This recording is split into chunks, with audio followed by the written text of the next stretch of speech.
aqui, mais raça, mais respeito à história, né, que é a tradição do clube de jogar sempre com muita raça, e um pouco mais de ofensividade. Mais um protesto barulhento, porém pacífico, que começou agora há pouco, repito, pontualmente às 10 horas, como havia sido anunciado no treinamento. O Corinthians, nesse momento, Barreto, está treinando a portas fechadas, né, a imprensa só vai ter acesso às 11 da manhã para a entrevista coletiva.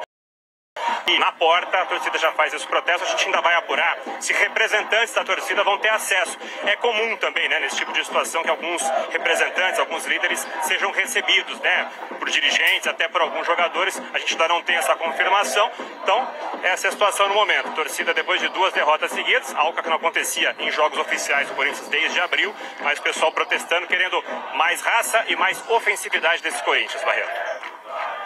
Edgar, obrigado pelas informações. O Edgar vai continuar acompanhando e nos aciona aqui se houver alguma novidade. Vamos chamar a Fabiola Andrade para participar desse papo. Bom dia, Fabiola. Bom dia.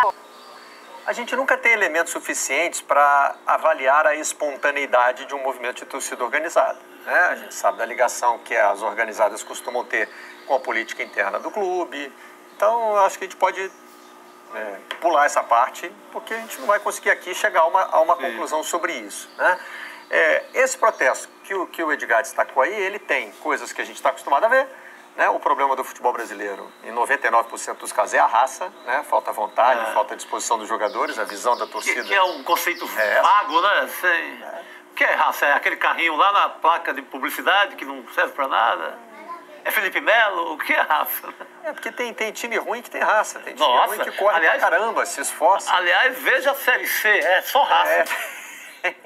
Tem muita E raça é tudo que não faltou, né, Barreto? Raça não faltou ao Corinthians na partida aqui, na Arena Corintiana. Tudo que não faltou ao Corinthians foi raça. O time mostrou raça o tempo todo, tentando o gol contra o Independente Del Valle. Falta mesmo um esquema que possibilite o Corinthians fazer gols, né? Faltam os jogadores se encontrarem ali nesse esquema do Carille, falta o Júnior Urso voltar a jogar o futebol que ele estava jogando no início do ano, falta o Pedrinho voltar a render o que ele estava rendendo depois da Copa América, falta um Corinthians mais consistente. Raça não falta, não. E talvez esteja aí a novidade desse protesto. A torcida está pedindo, como destacamos na nossa tarja, ofensividade, né? Que é o time jogando mais para frente. Aí é sofisticado, né? Um protesto por mudança, linguagem de jogo, né? Interessante. E é curioso também, porque a gente se acostumou a dizer aqui nessa bancada que o torcedor corintiano incorporou esse espírito dos sistemas defensivos. Eu acho que tem 2 aspectos, um velho e um novo. O velho é resultado. O protesto existe porque o resultado não veio. Se estava ganhando 1-0 de velho maravilhoso. O novo olha para a tabela do Campeonato Brasileiro. A gente tem fatores novos este ano. Então, se você é corintiano, você está olhando para o que Jorge Jesus está fazendo, está vendo o que São Paulo está fazendo, tem modelos alternativos. Porque, com uma exceção aqui e ali, especialmente Grêmio, o futebol brasileiro nos últimos anos, doméstico, virou totalmente reativo. Todo mundo esperando no seu próprio campo para ir na boa. Então, agora tem um fato novo, e eu acho que isso é um componente da reação da torcida. Não, você citou o Grêmio, mas o Grêmio também é afinado, é um Grêmio muito mais afinado com Jesus e com o São Paulo do que com o resto, né? Acho que uma das faixas, pelo relato que nos deu o Edgar aqui no contato inicial, antes de entrar na área, uma das faixas chama o Carille de retranqueiro, né? Porque no Brasil nós temos essa diferenciação, né? Quando o time ganha, ele tem a defesa sólida. Quando o resultado dá lá, a faixa. Quando o time deixa de ganhar, ele é retranqueiro. Sim. Né? Quando ganha... Retranqueiro é o jeito negativo de falar de um esquema defensivo. Quando está ganhando, não. O time tem solidez inteligência defensiva, tática, né? O sistema defensivo funciona bem. Retranqueiro é um pragmatista que não ganha. Que não ganha. Isso. O pragmatista que ganha é o que tem um sistema defensivo sólido. Vira Mourinho no dia seguinte. E foi o que a gente se acostumou a falar do Corinthians, sei lá, na última década, né?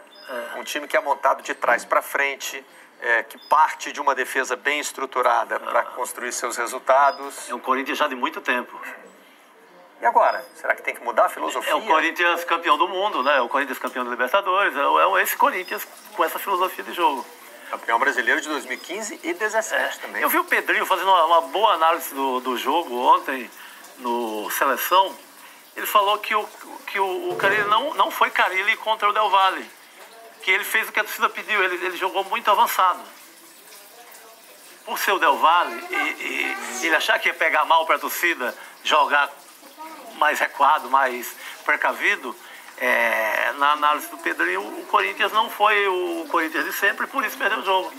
Tem outro lado da moeda, que é justamente Independiente Del Valle, que é a história mais sensacional, o clube mais sensacional do futebol sul-americano, e não é de hoje, né, dos últimos anos. É uma coisa incrível que eles estão fazendo lá. Criando jogadores para vender, criando mais para vender.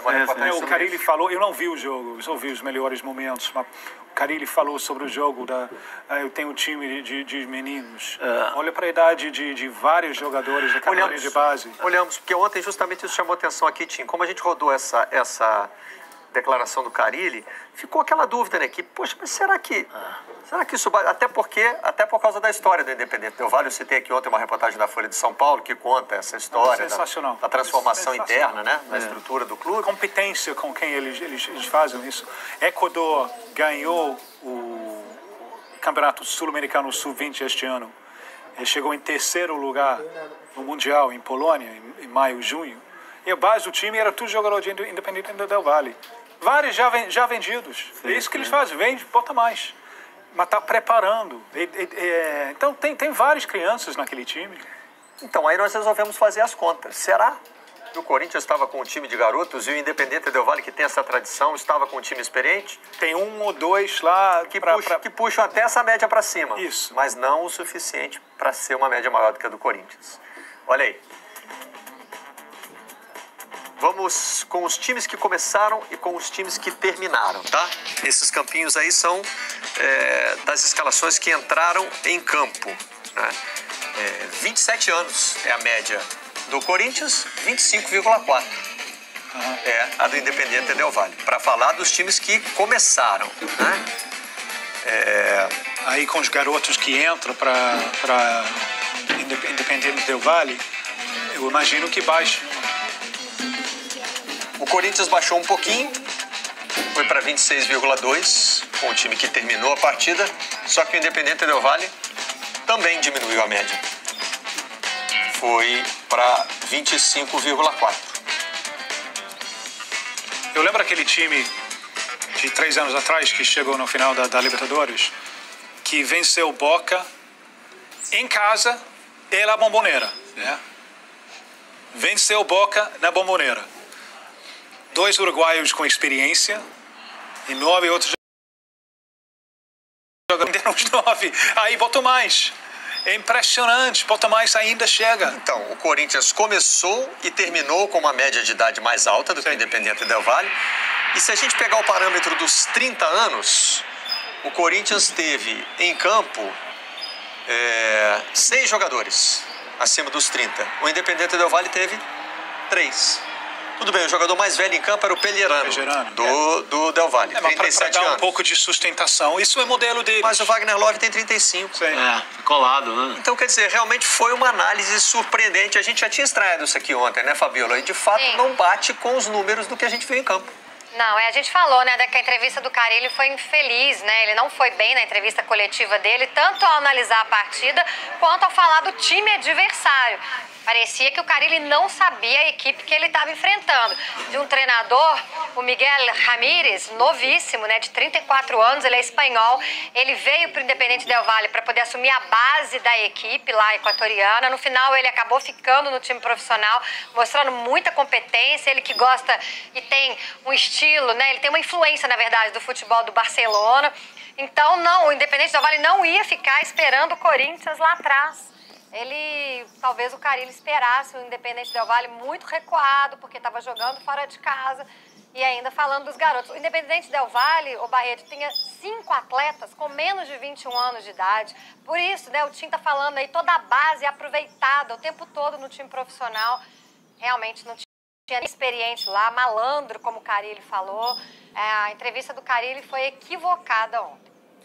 Repetindo os números aqui para não ficar nenhuma dúvida. O Corinthians começou com uma média de idade de 28,2 anos e caiu para 27 anos no fim. O Del Valle começou com uma média de 26,2 anos e caiu para 25,4 no fim. Ou seja, né? Do começo ao fim, a média de idade do Corinthians foi maior do que a do Del Valle. E repetindo, o Corinthians teve em campo 6 jogadores, em todos os momentos da partida, 6 jogadores acima dos 30 anos. O Independente Del Valle teve 3 jogadores acima dos 30 anos. A Fabíola citou os jogadores abaixo de 21, ó.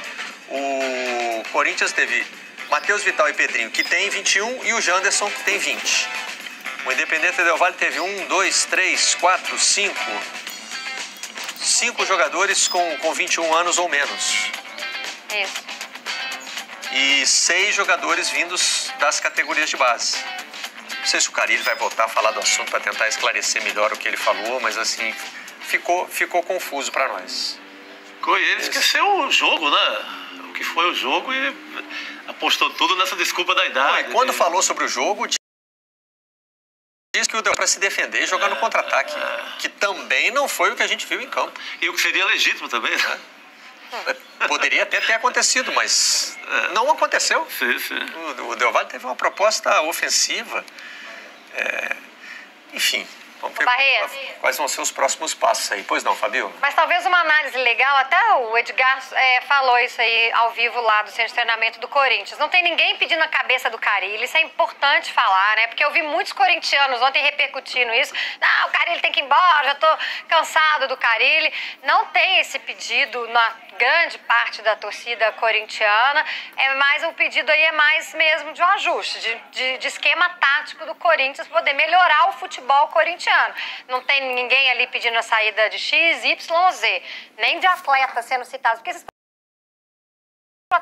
fulano, ciclano, sempre se dá nomes ao que o torcedor acha que são os culpados da má fase. Nesse caso, não. Achei curiosa essa manifestação. Legal, pedindo um Corinthians mais ofensivo, né? Tem algo de diferente aí, né? O Marcelo Paiva está dizendo aqui no Twitter, deixa eu até ver se eu já estou pareado, acho que ainda não, né? Agora sim. Pronto. Barreto, esquema defensivo, nome bonito para time retranqueiro, é muito feio e às vezes dá certo. Mas é importante dizer que o pior campeão da Champions é o Chelsea do Mourinho.